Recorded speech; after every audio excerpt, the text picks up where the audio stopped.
Сәлем достар, каналыма қош келдіңіздер. Бұл видеода сіздермен бел ауруы, оның келіп шығу себебі және оны үй жағдайында емдеу жайлы айтатын боламыз. Сіздің беліңіз ауыра ма? Бұл ауру мыңдаған адамның бойынан табылады. Бірақ бұл емделмейді деген сөз емес. Алдымен аурудың себебін анықтаңыз. Көбінесе белдің ауырғаны бірнеше аптаның ішінде өздігінен жазылады. Егер 2 апта ішінде өздігінен жазылмаса, терапевт дәрігерге жазылыңыз. Әдетте арқаның төменгі бөлігі ауырады. Омыртқа емес, омыртқаны ұстап тұратын бұлшықеттер шаршайды. Себебі төмендегідей болуы мүмкін: қартаю, артрит, еттің өсуі, сынып. Тірек қимыл жүйесінде ауырсыну ол омыртқаның жарақаты немесе шамадан тыс жүктеме және төменгі арқа бұлшықеттерінің зақымдануы салдарынан пайда болуы мүмкін. Жүйке жүйесі ол ауырсынудың себебі қисықтық, грыжа, шығу, невропатия, омыртқалардың қабынуы және нервтердің қысылуы болуы мүмкін.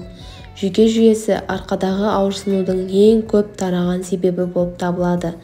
Ас қорыту жүйесі ұйқы безінің, асқазанның, бауырдың, өт қабының және ішектің ауырсынуы бел аймағына беріледі. Бұл панкреатит, гастрит, асқазан жарасы, улану және өт жолдарындағы тастар бел ауруына себеп болады. Төменгі арқадағы ауырсыну бүйрек және қуық аурулары, жатырдың және аналық бездердің зақымдануымен болуы мүмкін. Үй жағдайында ауырсынуды басу үшін мен сіздерге бірнеше қарапайым ұсыныстар бере аламын. Бірінші, дене белсенділігін толығымен алып тастау немесе азайту. Екінші, қарсы көрсеткіштерді ескере отырып, диклофенак, кетопрофен немесе басқа да стероид емес қабынуға қарсы препаратты қабылдауға болады. Жанама әсері болуына байланысты бұл препаратты ұзақ уақыт қабылдауға болмайды. Ауырған жерге анестетикалық гель жағыңыз, мысалы диклак гель, далгит немесе фастум гель. Орташа қаттылықтағы арнайы бекіту белдігін, яғни корсет киген жөн.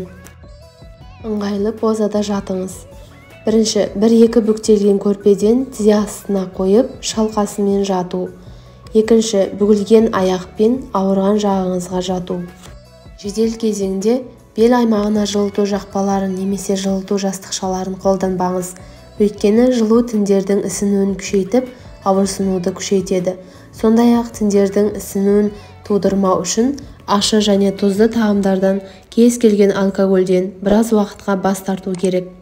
Есіңізде болсын, жоғарыда көрсетілген шаралар арқадағы ауырсынудың себебін жоймайды, тек жағдайды жеңілдетеді.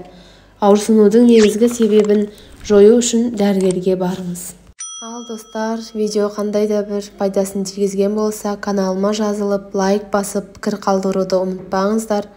Ауырмаңыздар, ем болсын.